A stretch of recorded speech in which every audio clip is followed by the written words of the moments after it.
નમસ્કાર, આધ્યાત્મિક મહાશક્તિમાં હું મોનાલી સોની આપ સૌનું સ્વાગત કરું છું। આજનો જે આપણો વિષય છે, જે કૃષ્ણ લીલાઓમાંથી જ એક આપણો જે આ સુંદર મજાનો વિષય છે, પ્રેમનું સર્વોપરી અને ઉત્કૃષ્ટ સ્વરૂપ એટલે રાધા કૃષ્ણ। સાક્ષાત આપણા ભગવાનની જે આ સુંદર લીલા છે, જેને પ્રેમ સ્વરૂપ આપવામાં આવ્યું છે, તે નામ એટલે રાધા કૃષ્ણ। જ્યારે પ્રેમની વાત આવે છે ત્યારે કૃષ્ણ ભગવાન કહે છે કે મારી ભક્તિનું બીજું નામ રાધા છે, જે નિર્થક, નિસ્વાર્થ, કોઈ પણ વસ્તુના મોહ વગર પૂરી દુનિયાનું ભાન ભૂલીને જે મારી ભક્તિ કરી શકે છે, જે મને પ્રેમ કરી શકે છે, તે છે રાધા। અને આ જે રાધાજીનું જે આ ભક્તિમય સ્વરૂપ છે, તેમાં આજીવન કૃષ્ણ ભગવાન જે સુંદર મજાની વાંસળી વગાડે છે, જે સુંદર મજાની વાંસળી તે રાધાને પોકારવા માટે બોલાવે છે, તેની ભક્તિ માટે બોલાવે છે, તેનું વર્ણન કરવામાં આવ્યું છે। જ્યારે એવું કહેવાય છે કે જ્યારે વૃંદાવનમાં રાસ રમતી વખતે કૃષ્ણ ભગવાન સુંદર મજાની વાંસળી વગાડે છે અને રાધાજી દોડીને ત્યાં આવી જાય છે। જ્યારે કૃષ્ણજી તેમને પોકારે છે ત્યારે રાધાજી બધું જ શુદ્ધ બુદ્ધ ભૂલીને કૃષ્ણ ભગવાન પાસે દોડીને આવે છે। ત્યારે જે તેમની રાસ લીલા રચાય છે, તેનું સુંદર વર્ણન આપણા શાસ્ત્રોમાં કરવામાં આવ્યું છે। જ્યારે વાત કરીએ છીએ આપણે રાધાજીની, ત્યારે રાધાજીનો જે જન્મ છે તે ભાદરવા સુદ 8મના દિવસે રાવળ ગામમાં વિશ્વભાનુ અને કીર્તિદાના ઘરે થયો હતો। અને ત્યારબાદ રાધાજી બરસાણામાં આવીને તેમણે તેમનું બાળ જીવન વ્યતીત કર્યું હતું। શાસ્ત્રોમાં પણ ઉલ્લેખ છે અને કહેવામાં આવે છે કે રાધા રાણી જે છે તે કૃષ્ણ ભગવાન કરતા ઉંમરમાં મોટા હતા। અને જ્યારે કૃષ્ણનો જન્મ થાય છે વાસુદેવને ત્યાં, ત્યારે માતા કીર્તિદાન સાથે રાધાજી શ્રી કૃષ્ણજીને રમાડવા માટે જાય છે। ત્યારે તે માતાના ખોળામાં બેઠેલા હોય છે અને કૃષ્ણજી પારણામાં ઝૂલતા હોય છે। રાધાજી અને કૃષ્ણ ભગવાનની જે આ રાસ લીલા છે તેનું શાસ્ત્રોમાં પણ વર્ણન કરવામાં આવ્યું છે। જ્યારે મધરાત્રિએ, જ્યારે આજે પણ વૃંદાવનમાં આ રાસ લીલાનો અવાજ સંભળાય છે, જે મંત્રમુગ્ધ જે અવાજ છે તેને કોઈ પણ વ્યક્તિ જોઈ નથી શક્યું। આ કૃષ્ણ લીલાને કોઈ પણ વ્યક્તિ દ્વારા પોતાના પ્રત્યારોપણ, પોતાના આંખોથી તે પ્રદર્શિત હજી સુધી કોઈએ કર્યું નથી। એવું પણ કહેવામાં આવે છે કે જે પણ વ્યક્તિ આ દ્રશ્યને નિહાળી લે છે તેને સાક્ષાત મોક્ષની પ્રાપ્તિ થઈ જાય છે। જ્યારે રાધાજીના જીવન પર આપણે જો થોડી નજર નાખીએ તો આપણને ખ્યાલ આવે કે રાધાજીના લગ્ન એક યાદવ કુળ સાથે તેમના કરવામાં આવ્યા હતા અને ત્યાં આગળ પણ તેમણે તેમની જીવનની દરેક પ્રકારની જવાબદારીઓ નિભાવી હતી।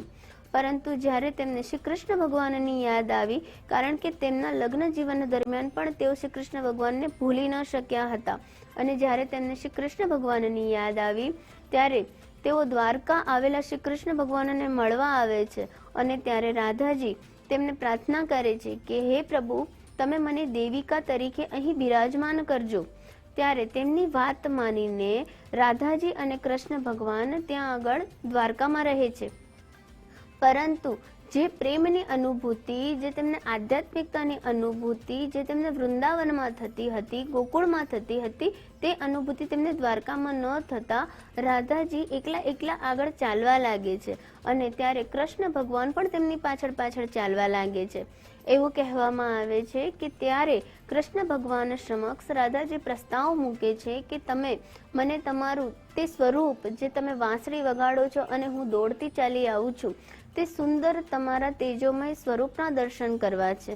અને ત્યારબાદ જે કૃષ્ણ ભગવાન છે તેમને તે વાંસળી વગાડે છે અને પોતાના દિવ્ય સ્વરૂપની અનુભૂતિ રાધાજીને કરાવે છે અને ત્યારબાદ રાધાજી તેમના પ્રાણ ત્યાગી દે છે। આ વસ્તુનાથી ખૂબ જ નિરાશ થઈને શ્રી કૃષ્ણ ભગવાન આ દુઃખ સહન ન કરી શકતા તે વાંસળીનો ત્યાગ પણ ત્યારે કરી દે છે। એવું કહેવાય છે કે જે આ કૃષ્ણ ભગવાનની વાંસળી છે તે કૃષ્ણ ભગવાને તે રાધાને એક બિરુદ આપ્યું હતું કે આ વાંસળી હંમેશા તેમની પાસે રહેશે, એટલે કે આ વાંસળી પણ એક રાધાજીનું જ સ્વરૂપ માનવામાં આવે છે। આગળ જ્યારે વાત કરીએ તો અલગ અલગ શાસ્ત્રોમાં ઉલ્લેખ પણ છે કે જે માતા લક્ષ્મીજી છે તેમનું જ એક સ્વરૂપ માતા રૂકમણી અને રાધાજીને માનવામાં આવે છે. એટલે કે રાધાજી અને રૂકમણી પણ એક જ છે અને તે માટે જ રૂક્ષ્મણી સાથે ભગવાનના લગ્ન થયેલા હતા અને ત્યારબાદ ભગવાન દ્વારકામાં બિરાજમાન થયા હતા. એક યોદ્ધા તરીકે, એક મહાભારતના યુદ્ધ બાદ જે શ્રી કૃષ્ણને યોદ્ધા તરીકે ઓળખવામાં આવે છે, એવું કહેવાય છે કે આ પણ એક કૃષ્ણ ભગવાનની લીલા જ છે કે ભગવાને પોતાનું એક દિવ્ય સ્વરૂપ, જે માત્ર પ્રેમ લીલા, જે રાસ લીલામાં જે તેમનું દિવ્ય સ્વરૂપ છે, તે સ્વરૂપ માટે તેમણે રાધાજીનો જન્મ લીધેલો છે. કૃષ્ણ ભગવાન જ રાધાજીનું બીજું સ્વરૂપ છે તેવું પણ કહેવામાં આવે છે. એવું કહેવામાં આવે છે કે જ્યારે રાધાજીના અને કૃષ્ણજીના પ્રેમની પરીક્ષા રૂક્ષ્મણી કરે છે, ત્યારે રાધાજીને રૂક્ષ્મણીજી ગરમ ગરમ દૂધ પીવડાવવા માટે આપી દે છે અને રાધાજી તો નિરાકાય, નિસ્વાર્થ, કૃષ્ણ ભક્તિમાં લીન, કૃષ્ણ પ્રેમમાં તેજોમય તે ગરમ ગરમ દૂધ પી લે છે અને ત્યારે રાધાજીને કશું જ નથી થતું અને જે કૃષ્ણ ભગવાન છે તેમના શરીર ઉપર ફોડલા પડી જાય છે. એટલે એવું કહેવામાં આવે છે કે કૃષ્ણ અને રાધા બંને એક જ છે અને તે તેમના પ્રેમનું એક સ્વરૂપ છે. શાસ્ત્રોમાં એવું કહેવામાં આવ્યું છે કે રાધા અને કૃષ્ણજીના લગ્ન નહોતા થયા અને તે બંનેને જીવનમાં વિયોગ સહન કરવો પડ્યો હતો. માટે એવું કહેવાય છે કે રાધાજી છે તે હંમેશા માટે કૃષ્ણ ભગવાનની ભક્તિમાં લીન થઈ ગયા. ભક્તિને તેમણે પ્રેમનું સ્વરૂપ આપ્યું અને તે માટે જ્યારે વૃંદાવનની રાસલીલા દરમિયાન વ્રજધામમાં એક ભંડેર કરીને ગામ હતું અને સ્વયં બ્રહ્માજીએ પુરોહિત બનીને રાધાજી અને કૃષ્ણજીના લગ્ન પણ કરવામાં આવ્યા હતા. અલગ અલગ કુળની જ્યારે વાત કરીએ ત્યારે રાધા સ્વામી, વૃંદાશ્વરી, સખી સંપ્રદાય, વલ્લભાચાર્ય અને રાધા વલ્લભ કરીને અલગ અલગ સંપ્રદાયોમાં આજે પણ રાધા રાણીનું સુંદર રીતે પૂજન અને ઉલ્લેખ કરવામાં આવે છે. જ્યારે રાધા રાણી કૃષ્ણ સમક્ષ આવે છે અને પ્રસ્તાવ મૂકે છે કે મારા પ્રેમનું, મારે કૃષ્ણ ભગવાન કે હું નિરાકાર તને પ્રેમ કરું છું, તે પ્રેમ રૂપી મને મારા જીવનમાં તમારું સ્થાન જોઈએ છે, ત્યારે કૃષ્ણ ભગવાને એવું કહ્યું હતું કે જ્યારે પણ કોઈ પણ મારું નામ લેશે ત્યારે આગળ રાધાજીનું નામ ઉમેરવામાં આવશે. એટલે કે રાધા કૃષ્ણ નામથી જ બોલાવવામાં આવશે અને આ કૃષ્ણ ભક્તિ તેમણે રાધાજીની જે સમર્પણ છે, જે તેમની ભક્તિ છે, તે પૂરું તેમનું જે જીવન તેમણે જે વ્યતીત કર્યું છે તે માત્ર કૃષ્ણ પરંપરા, કૃષ્ણ લીલાઓમાં જ તેમનું જીવન સમર્પણ થયું છે. રાધાજીને કૃષ્ણ ભગવાન પ્રત્યેનો જે આ પ્રેમ છે તે આપણે યુગો યુગોથી જોતા આવ્યા છે અને આજે પણ જ્યારે પ્રેમના સ્વરૂપની વાત આવે છે તો આપણે રાધાજી અને કૃષ્ણજીનું સાક્ષાત સ્વરૂપ આપણી સામે આવી જાય છે. માટે રાધાજી જે કૃષ્ણ છે અને કૃષ્ણ જે રાધા છે, તે બંનેનો જે પ્રેમ છે તે કહેવાય કે આત્માનું પરમાત્મા સાથેનું મિલન છે.